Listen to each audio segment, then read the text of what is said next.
Here we are. So, ciao everyone. Today, SCAD Espresso episode 1. And where we can start from? We can start with an interview with Rade Paravina, the SCAD founder. Ciao Rade, welcome to our corner and sharing. It's my real pleasure. Rade is a good friend. Rade, as you know, is an authority in color in dental field, and so who better than him can start our appointment with this SCAD Espresso. So just the time of an espresso, a little bit more. We're talking about dentistry, talking about, in this case, color and appearance. Guys, I have here the CV. I would like to present him, but the CV is quite long and important, so I will try to summarize and to give you the right value. Rade is a tenured professor in the Department of Restorative Dentistry and Prosthodontics, University of Texas School of Dentistry at Houston. And he serves as a director of John Power Houston Center for Biomaterials and Biomimetics. He had other important commitment and positions. He is an author and co-author of more than 15 books, chapters, more than 270 peer-reviewed publications. He is currently the editor-in-chief in Journal of Aesthetic and Restorative Dentistry. For us, as a SCAD family, very important, he is the founder and the past president of our society. He is also, he has a position as active member fellows in other academies, like American Academy of Aesthetic Dentistry and like AADR. So, Rade, welcome to SCAD Espresso. Ciao Fede, buongiorno a tutti, hello everybody. It depends on the time zone. So here in Houston it's still AM, morning before noon, and in Italy it's plus 7 hours. So hello to everybody, whatever time you have. And it is my pleasure to do this with Fede, who is the current SCAD president, but also, and I would call it even more important for me, he's such a dear and good friend and a good guy.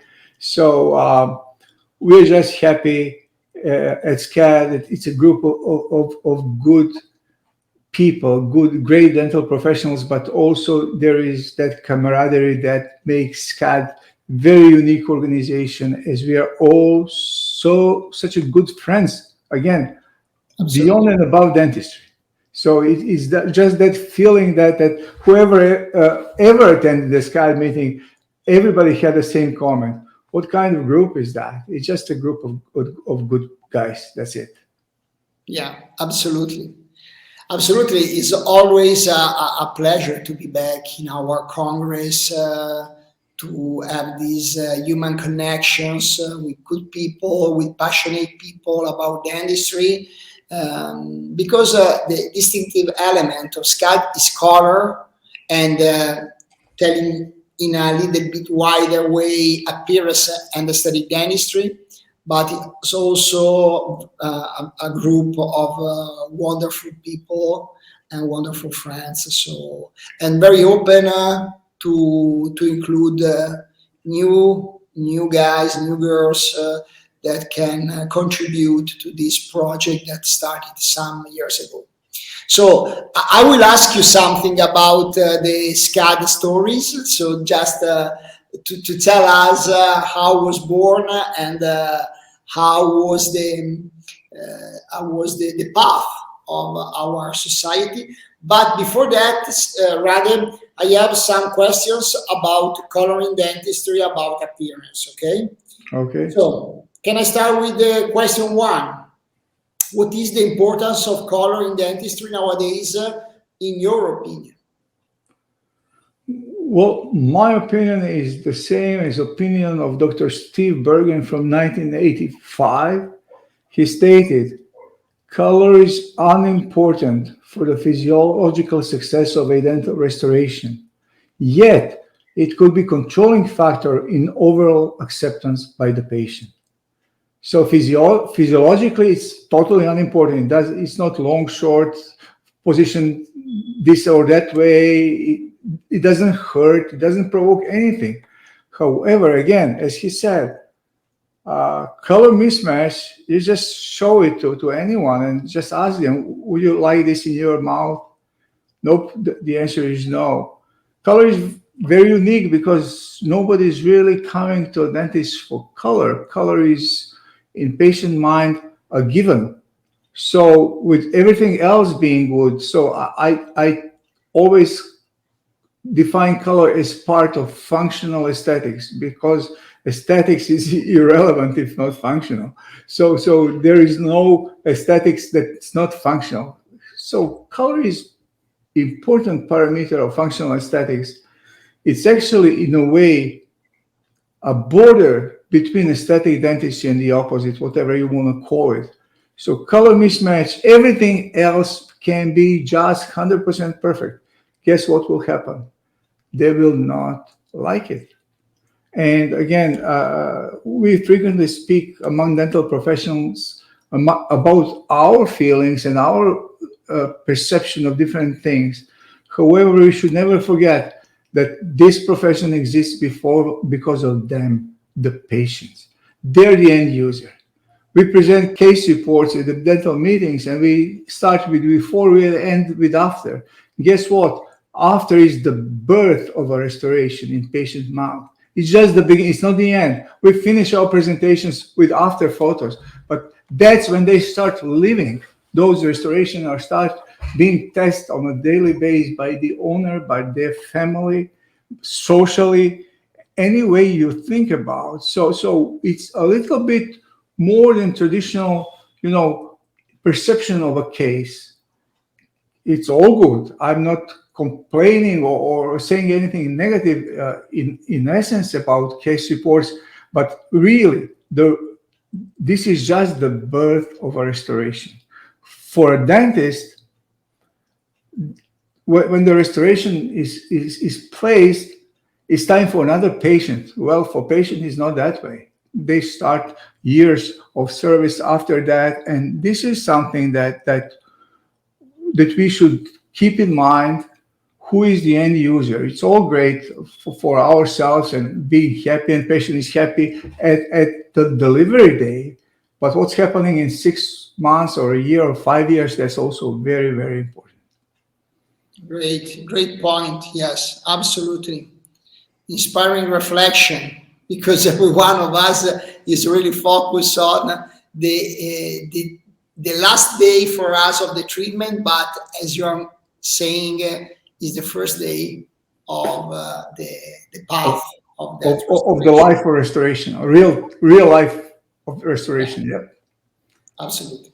Yeah, so this is something that, so everybody expects color to be given, to be good with everything else in the restoration, but it doesn't come for granted. It's not buy one, get one free. You don't get color for free. You need to know something. Your technician needs to know something, how to do it, how to communicate, how to reproduce, how to alter if needed. So there's so many things that really need some knowledge. It's not something that should scare any dental professional. I'm teaching, providing education and training in color matching for last 20 plus 5 years. I don't know. Only on our software on SCAD website, we had like 12,000 users from 100 plus countries. I can tell you for sure, we can teach dental professionals not to be perfect, but to be much better in one day.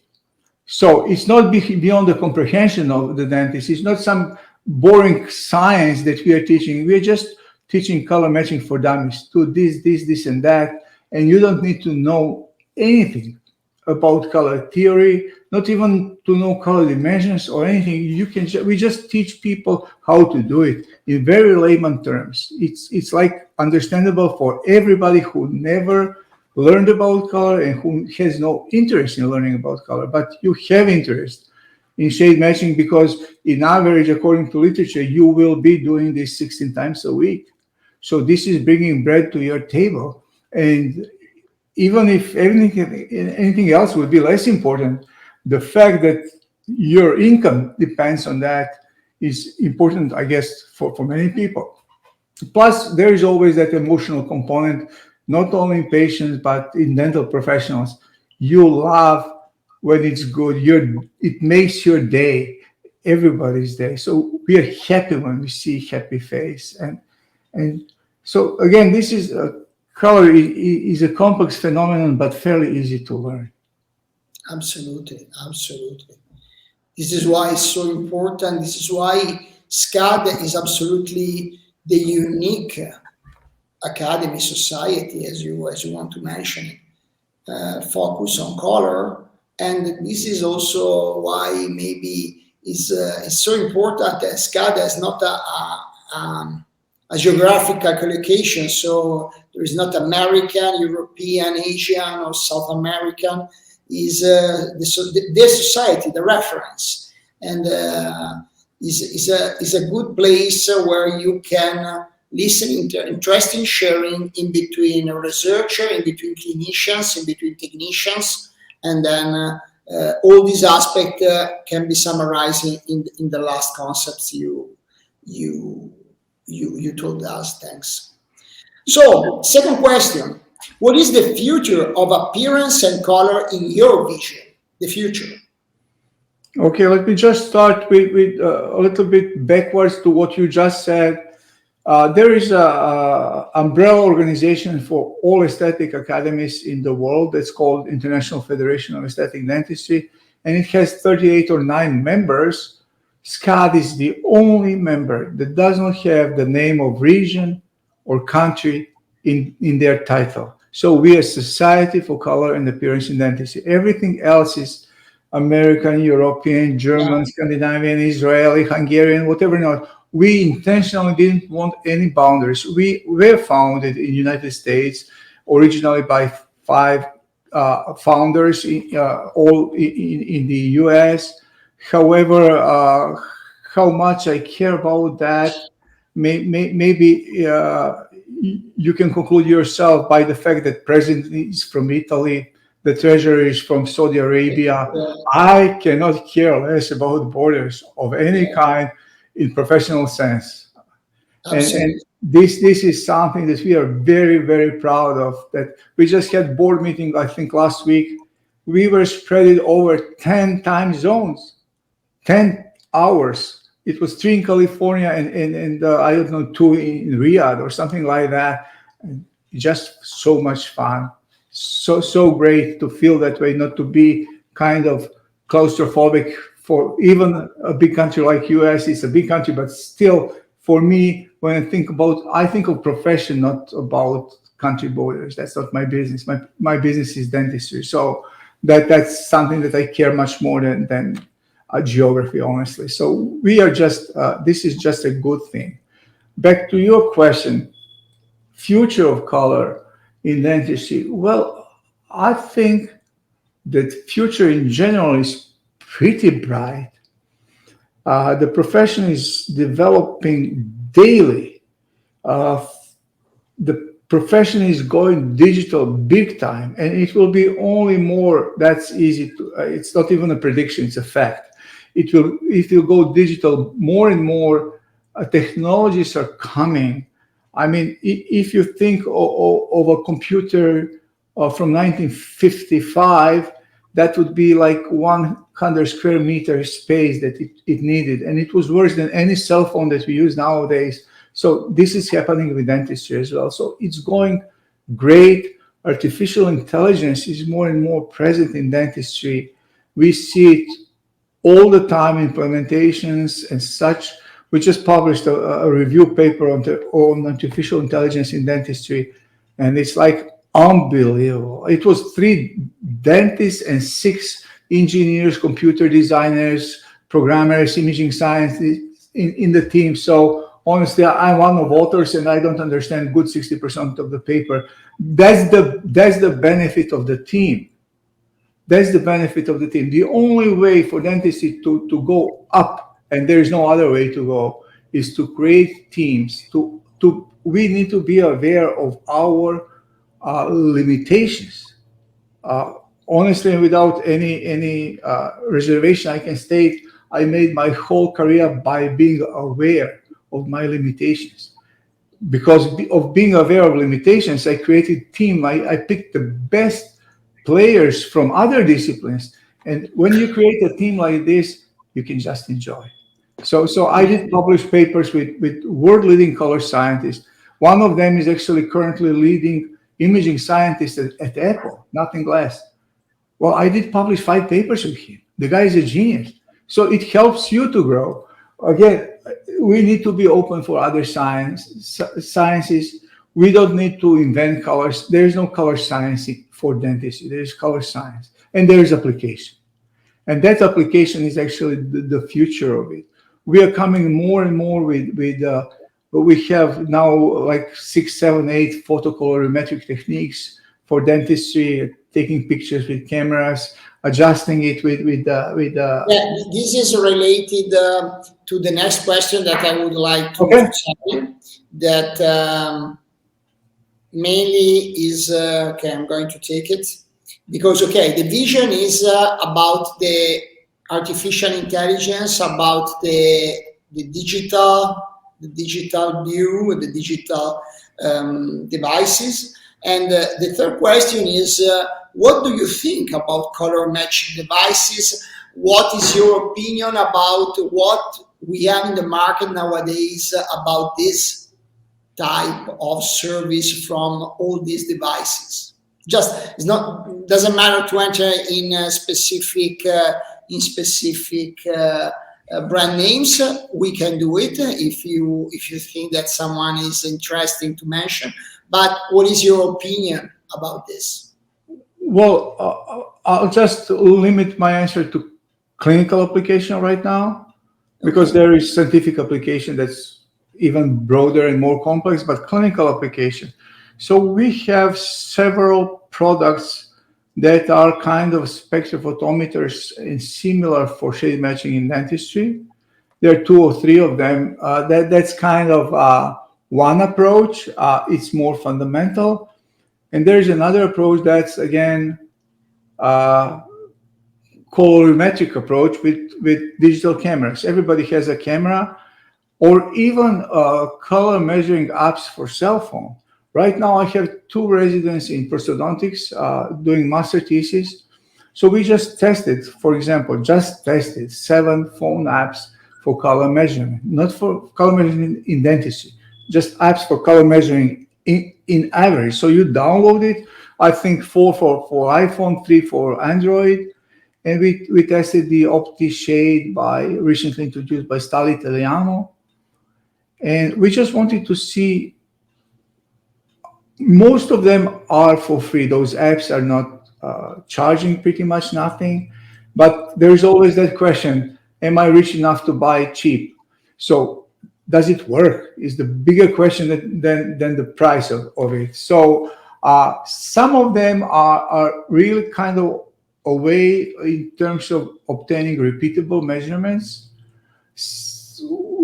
Practically, what we found in the pilot studies, actually only the OptiShade really was comparable with benchtop laboratory-grade spectrophotometer in repeatability.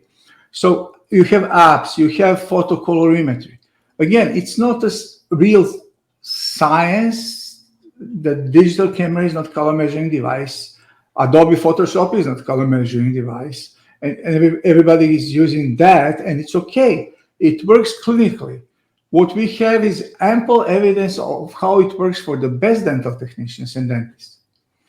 What we lack is the evidence how well it works for average dental technician and a dentist. Because you find the top 5% in profession They can do good without any device, just manually, old-fashioned. And we've seen so many beautiful, perfect artistic restorations without color measuring devices, just made by the skills, talent, and whatever not, Yeah.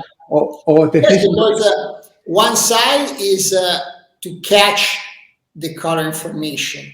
The Yeah, other side is to transfer into reality. So and this to is know something. to know how to transfer. Yeah, Yeah, yeah. because Because you can read it, but if you know the language, if you don't know the language that you are reading, it's difficult that you yeah, can give a meaning in this. So this is another aspect. And I want to tell to all our friends that we will have the day before our next Congress in Newport Beach in California, we will have a seminar. I call it master class, but anyway, it's a seminar in the afternoon on Thursday before our Congress, where we will be focused on this. Rade will be the first speaker of this. I will be a speaker as well. So we will have other friends, other experts, and we want to create this focus before the Congress about color matching and how to apply into the clinical reality and the technical reality about also the lab. and as he mentioned, the meeting will be on September 9 and 10 in Newport Beach, California, which can be all found at www.scadent.org, so scadent.org. But the masterclass that Fede is mentioning will be on the 8th of September. That's Thursday, 2 to 4:30 p.m. And it will be intro and then how to deal with color matching in production for direct restorations, indirect restorations. And then the last speaker will be Aki Yoshida, who was the president of SCAD before Fede, and who is, in my opinion, let's say top 5 dental technicians on this planet. His work is you cannot learn in the books what he is doing. So it's just a special talent. It's just 3 layers above the top of what you can find in a book. So we will have really competent people teaching about that, and it's 2.5 hours. So we are not asking you to go to school 5 years for that. I mean, it's just to the point, clinical tips and tips and tricks how to be more successful in your everyday practice. And this is my goal as years are passing. When I was like young, 25 years ago, I was dreaming of educate my colleagues in color science and such. Now the time passing, I learned that the best service I can do is just to educate really everybody in terminology that everybody understands and can use. So instructions are taught, not a single word is related to science. And I tell you, for example, if you've seen the bleach guide from light to dark, it's a straight line, light to dark. I don't need to tell you because you see it. You take it in your hands, you see it. Tabs are marked 1 to 29. So instructions are, for example, take the shade guide, measure the shade before bleaching and record the number. After bleaching, do the same and record the number. Deduct second number from the first number. So let's say 27 minus 21. My bleaching efficacy is 6 shade guide units. Is there any scientific term that I use to explain that? Deduct one number from another. That's all. Yeah. And this is the kind of teaching that, according to my experience after so many years and so many thousands of people that I lecture to, the dental professionals really appreciate, because it's not super demanding, it's logical, it's intuitive. That's very important. One thing is the deep science, very complex science to build something. The same artistry you need to transfer it, to translation the complex science into super easy application for clinicians. And I believe this is coming more and more. So we are moving towards biomimetic approach when it comes to color.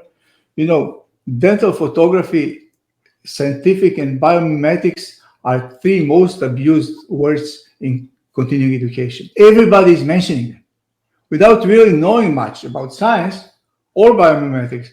So, but everybody's speaking about art and science.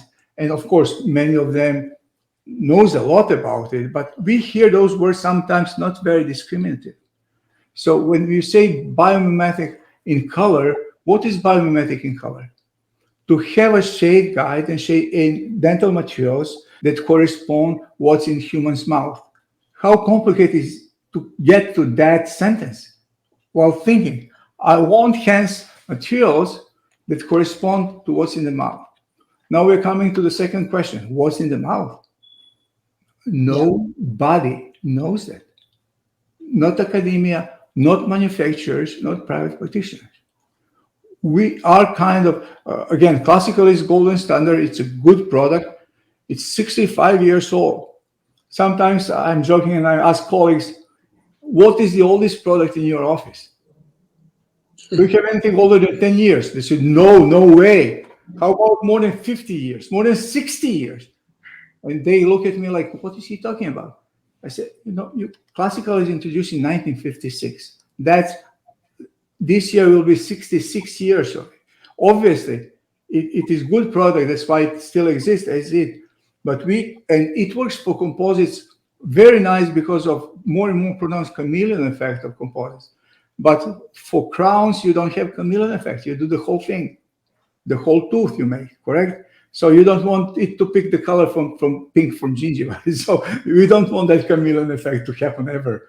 So this is, again, as simple it is to state that we need dental materials that corresponds to what's in human mouth. That's one would say it's a statement for dummies. It's not, because nobody knows what is in the mouth.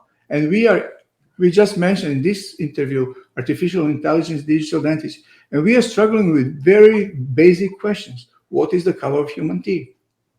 Yeah, absolutely. Yeah, so that's what we need to do. We need to give our patient custom tailored spore coat, not the spore coat bought in some cheap store at the sale that doesn't look good on a person. We need a custom tailored to what is in the mouth.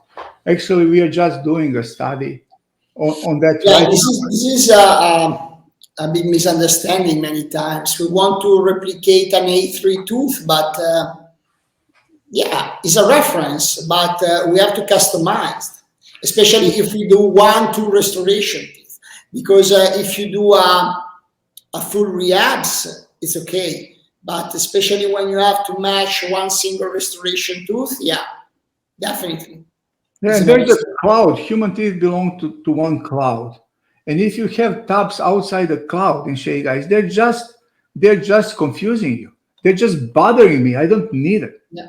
Yeah. I recently reported that one big manufacturer, the color of pink of healthy gingiva as verified by periodontist. And I showed them their products. They had 5 basic gingival shades. 3 were totally out of the cloud. 1 was on the border of the cloud, and the 5th one was in the middle of the cloud. He said, you see these 3 shades, 3.5. You're wasting time making them. Dentists are wasting money buying them. They never use them. They keep having them in a drawer, and it's altogether one big waste. So we need to move from empirical. We need to move from using what they can make. We need to tell them what to make for manufacturers. And I believe that this is the interaction that manufacturer would value greatly and respect and honor whenever they see fit. Because if I'm one manufacturer and now I just apply biomimetic real shades for teeth or pink, then guess what will happen? Dentists will love my products. They will buy my products more. Patients will be happier or the same level of happiness with less effort, whichever you want to say. So I will stick out from the pack of manufacturers. I will all of a sudden become a leading manufacturer or something like that. And others will try to kind of match me. Like if you think composites, when Omichroma appeared on the market by Tokoyama, everybody started sweating in the industry.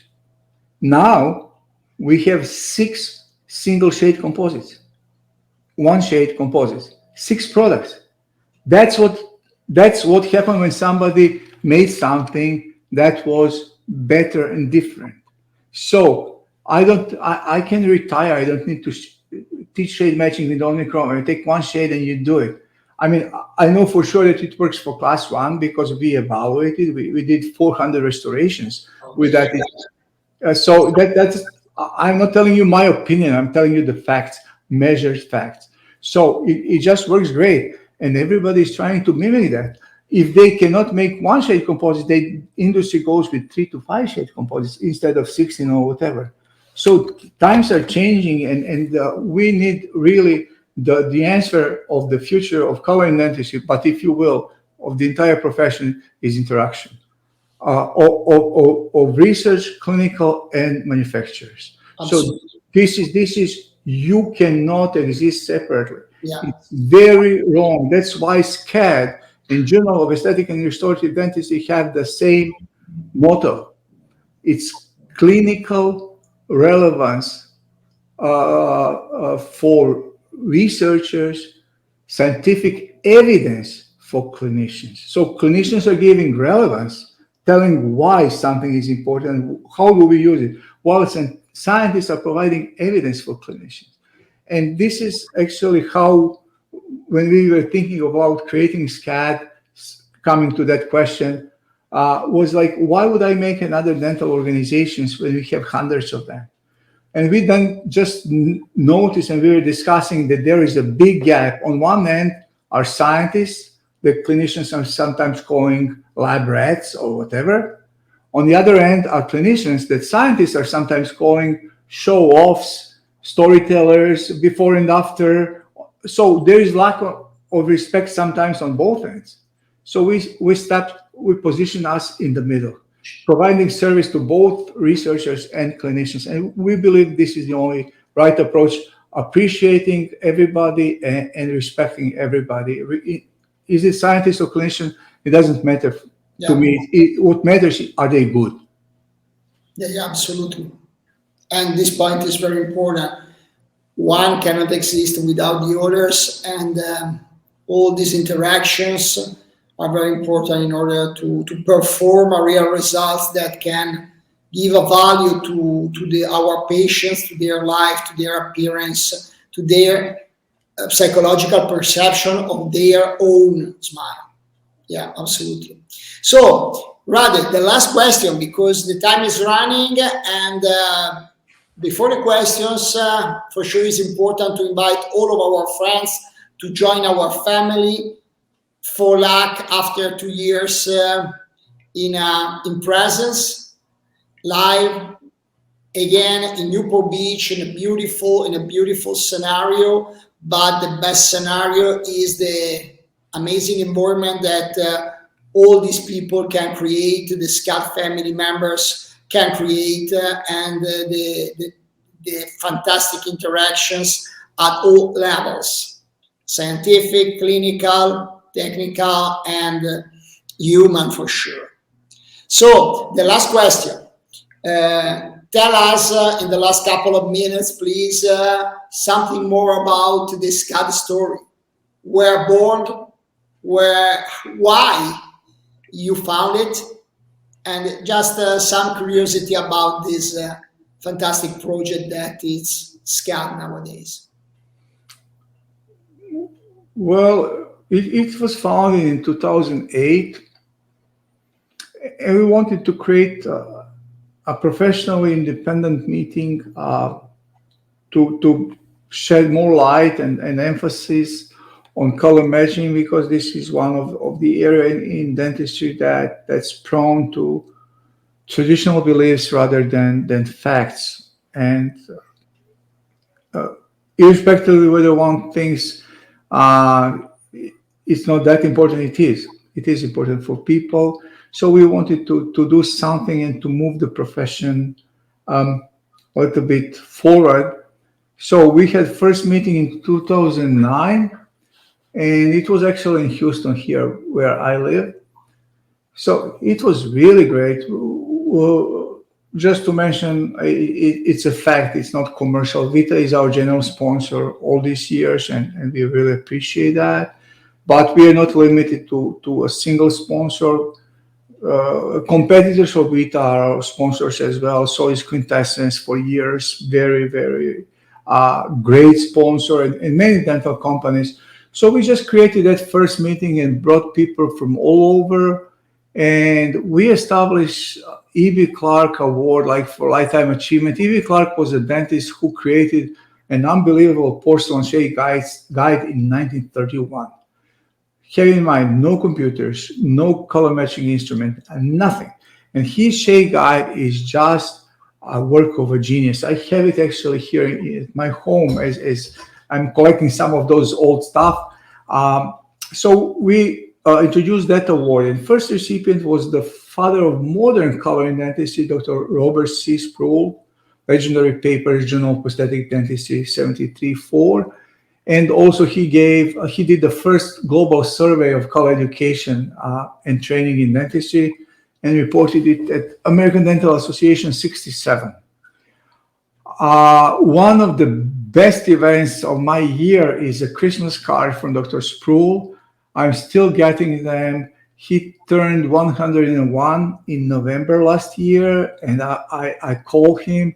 I mean, he is a really living legend, and he's still mentally pretty good, actually. So this is one of the things that you cannot see or experience at many other meetings. This is that thing that respect, that we love those pioneers, and all of them so far received that award. So SCAD is a very kind of unique thing. Then a year after SCAD, we managed to create group on color and appearance for International Association for Dental Research, which is #1 scientific meeting, sometimes 3, 5, or even 7,000 attendees at a single meeting. So this is not just some organization, it's very well-developed professional organization.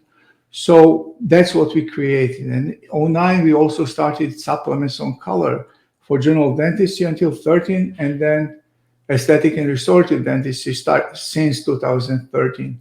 So it's a whole, so to say, set of things that were done. We did several books on color. Probably the latest one is for Quintessence with Steve Chu, myself, Irena Seiler, and Adam Yeleshko. And it was really a book on color. And then we contributed to many of I would say, leading textbooks like Ron Goldstein's book or Sturdivant Operative Dentistry on that topic. So we really moved the whole thing, up front. As I like to say, if you think of 100% dental professionals and you think that they're this, in every 100, mathematically 50% is below average, correct? It must be that way. But what I was saying, it will always be 50% below average. But if I raise the whole pack a little bit up, I did something, correct? Absolutely. There is always 50% below average. And I think, I appreciate everybody's approach. I think that focusing on the best dental professionals to prove anything is not good enough. We need to have realistic response from the profession rather than using the best guys. I'm frequently making the same joke about Newton fall and composite. So say he can pick the piece of dirt from the ground and make a beautiful veneer. But who else can do it? Not very many, correct? Because he's one of the few on this planet that's so talented. So if you would limit ourselves of teaching for Newton Falls level, then I did nothing. I need to help others. I mean, he will find his way without us. And of course, those guys, leaders like that, are the most committed in following literature, in doing stuff themselves and writing textbooks. What I'm trying to say is maybe the last message. We need, in all areas of dentistry, including color, to focus on the profession as a whole. Because CE teaching, where 5% best dentists are presenting 5% of best cases, is one case in 400 cases in real life mathematically. In other words, it's not reality. So this is like avant-garde. This is the best of the best, and it's inspiring for many people. And this is absolute. There is absolute value in that. I'm not saying also because it's giving us a benchmark. yeah, and teaching others how to get there. That's so. I'm not underemphasizing or disrespecting that. I'm just saying that's not reality. That's something that I we. would like to say is a part of the reality, is a side of the reality that maybe for someone is not possible to achieve it or Oh, don't yeah. want to achieve it. And but it's like if you thanks to the Formula One developments, maybe we can have everyday cars that can have higher technology, can have best performances. But for sure, I cannot drive a Formula One in a regular street. And for someone, driving Formula One is the everyday practice, but it's not the reality for the majority of the dentists. But what is important that we have a benchmark, we have something that is inspiring us to improve our clinical and to teach us. And on that account, I very much respect that. As you said correctly, it's reality for a presenter. It's just not reality for the average profession, but average of the profession should strive to get as close as they can to that presenter that show that. You know, I had a colleague at one meeting. She was like said like this after the lecture at SCAD at the end of day one. I said, "What's wrong?" And she goes, "I know nothing about dentistry." I said, "What are you talking about?" She said, "Have you seen that presentation by that lab technician?" I said, her name. Only 3 guys in the world can do that. Please don't be frustrated. Be inspired. Yeah. Try to raise your level. Inspired. Exactly. So we just need to stay open-minded for learning. And thanks God we have so many leaders, so many exceptional individuals that are actually holding the light of the profession for progress. And I just wish that as many professionals as possible are following that to the best of their abilities. Thanks, Rade. It was a very, very inspiring interview, very informative about some aspects and very inspiring from others. So I'm looking forward to see you in SCAD Congress in Newport Beach in September, and then to share an amazing weekend with you, with the other guys, with the other friends. And once again, I want to tell and to invite all of our friends around the world to join us, to be with us, and to participate and to contribute to this event.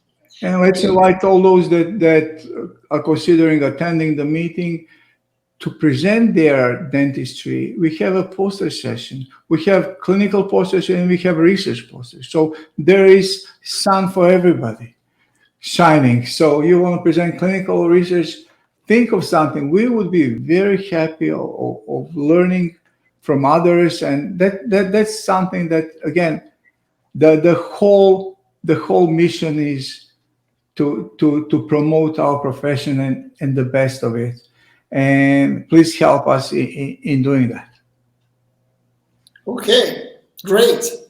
So see you in Newport Beach. Thanks for this almost 45 minutes interview. So Rade told me before, oh, but you don't think that 20 minutes is too much? I say, okay, we'll see, no worries.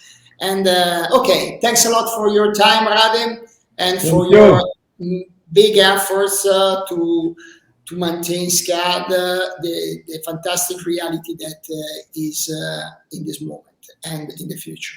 Feel free to cut the interview as you wish. It's too long. I didn't watch the time. That is almost 45 minutes, so I cannot cut. Otherwise, the people were watching the timing. So maybe we can catch some pills and we see. Okay. Okay. Thank you very much. Thanks a lot, Rade. A big ciao, my friend. Ciao. Ciao.